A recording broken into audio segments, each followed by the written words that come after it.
Hi welcome to my channel. ఈరోజైతే మంచి రెసిపీతో మళ్ళీ మీ ముందుకు వచ్చేసానండి. అదేంటో చెప్పే ముందు అయితే ఫస్ట్ టైం నా వీడియో చూసిన వాళ్ళైతే సబ్స్క్రైబ్ చేసుకోండి, పక్కనే బెల్ అనే సింబల్ ఉంటుంది, క్లిక్ చేయండి. ఓకేనా, ఇక టాపిక్లోకి వెళ్ళిపోదాం. ప్లెయిన్ బగారా రైస్ అండి, ఎటువంటి మసాలాలు లేకుండా చిన్నపిల్లలు ఇష్టంగా తినేది. ఎలా చేసుకోవాలనేది ఇప్పుడు చూపిస్తాను చూడండి.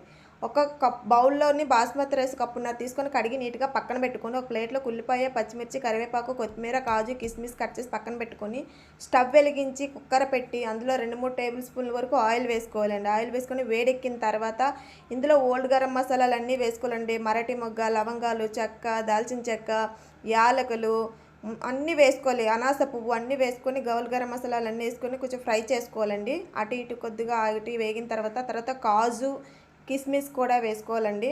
కాజు, కిస్మిస్ కూడా వేసుకొని వాటిని కూడా బాగా వేపుకోవాలి. కొద్దిగా వేగిన తర్వాత ఆనియన్స్ వేసుకోవాలండి, పచ్చిమిర్చి వేసుకోవాలి. తర్వాత ఆనియన్స్, పచ్చిమిర్చి వేసుకున్న తర్వాత అది కూడా కొంచెం బాగా ఫ్రై అవ్వాలండి గోల్డెన్ కలర్. తర్వాత కరివేపాకు వేసుకొని కొంచెం ఫ్రై చేసుకోండి. ఫ్రై చేసుకున్న తర్వాత ఇందులో అల్లం వెల్లుల్లి పేస్ట్ ఒక టేబుల్ స్పూన్ వరకు వేసుకోండి. కొద్దిగా పచ్చివాసన పోయే వరకు కలపండి. కలిపిన తర్వాత అందులోనే మనకి కప్పున్నర రైస్ తీసుకున్నాం కాబట్టి ఒక 3 కప్పుల వరకు వాటర్ తీసుకోండి. 3 కప్పుల వరకు వాటర్ వేసి అందులో కొద్దిగా రుచికి సరిపడగా సాల్ట్ వేసుకోండి.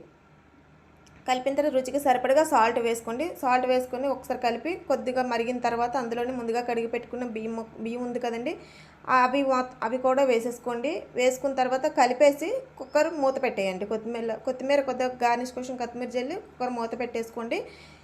ఇలాగ 3 విజిల్ రావాలండి, ఎక్కువైతే మళ్ళీ మాడిపోతుంది. 3 విజిల్ వచ్చిన తర్వాత చూసారా, బగారా రైస్ రెడీ అయిపోయిందండి. ప్లెయిన్ బగారా రైస్, అందులో చికెన్ కర్రీ వేసుకొని తింటే సూపర్గా ఉంటుందండి. చాలా అంటే చాలా టేస్టీగా కూడా ఉంటుంది, సూపర్గా ఉంటుంది.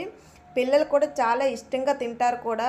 మీరు కూడా ట్రై చేయండి. ట్రై చేసి ఎలా ఉందనేది కామెంట్ బాక్స్లో కామెంట్ చేయండి.